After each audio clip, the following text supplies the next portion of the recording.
ನಮಸ್ಕಾರ ಎಲ್ಲರಿಗೂ ಲಚೂಸ್ kitchen and craft ವರ್ಲ್ಡ್ಗೆ ಸ್ವಾಗತ.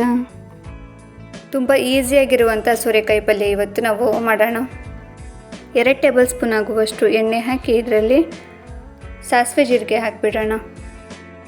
ಬೆಳ್ಳುಳ್ಳಿ ಸಿಪ್ಪೆ ತೆಗೆದು ಅದನ್ನು ಚಿಕ್ಕದಾಗಿ ಕಟ್ ಮಾಡಿ 2-3 ಮೆಣಸಿನ್ಕಾಯಿ ನಿಮಗೆ ಖಾರಕ್ಕೆ ಅನುಗುಣವಾಗಿ ಎಷ್ಟು ಬೇಕೋ ಅಷ್ಟು ನೀವು ಹಾಕ್ಕೋಬೋದು. ನಾನಿಲ್ಲಿ 1-2 ಮೆಣಸಿನ್ಕಾಯಿನ ಚಿಕ್ಕದಾಗಿ ಹೆಚ್ಚಿ ಹಾಕ್ಕೊಳ್ತಾ ಇದ್ದೀನಿ.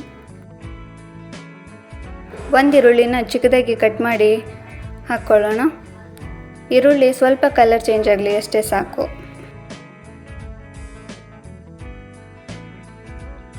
ಒಂದು ಮೀಡಿಯಮ್ ಸೈಜು ಟೊಮೆಟೊನ ಚಿಕ್ಕದಾಗಿ ಕಟ್ ಮಾಡ್ಕೊಂಡು ಹಾಕ್ಕೊಳ್ಳಿ. ಇದಕ್ಕೆ ಸ್ವಲ್ಪ ಕರಿಬೇವು ಹಾಕಿ ಚೆನ್ನಾಗಿ ಮಿಕ್ಸ್ ಮಾಡ್ಕೊಳ್ಳೋಣ. 1 ಟೇಬಲ್ ಸ್ಪೂನ್ ಆಗುವಷ್ಟು ಉಪ್ಪು ಮತ್ತು ಇದಕ್ಕೆ ಸ್ವಲ್ಪ ಅರಿಶಿನ ಹಾಕಿ ಮಿಕ್ಸ್ ಮಾಡ್ಕೊಳ್ಳಿ. ನಾವು ಕಟ್ ಮಾಡಿ ರೆಡಿ ಮಾಡ್ಕೊಂಡಿರುವಂಥ ಸೋರೆಕಾಯಿನ ಹಾಕಿ ಚೆನ್ನಾಗಿ ಮಿಕ್ಸ್ ಮಾಡ್ಕೊಳ್ಳೋಣ. 1 ಚಮಚ ಆಗುವಷ್ಟು ಗರಂ ಮಸಾಲ ಹಾಕಿ ಮಿಕ್ಸ್ ಮಾಡ್ಕೊಳ್ಳೋಣ.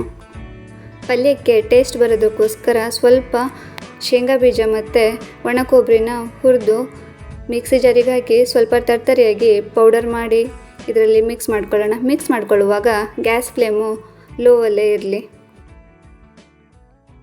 ಶೇಂಗಾ ಬೀಜ ಮತ್ತು ಸೋರೆಕಾಯಿ ಎಲ್ಲ ಮಿಕ್ಸ್ ಆದಮೇಲೆ 1 ಅರ್ಧ ಗ್ಲಾಸ್ ಆಗುವಷ್ಟು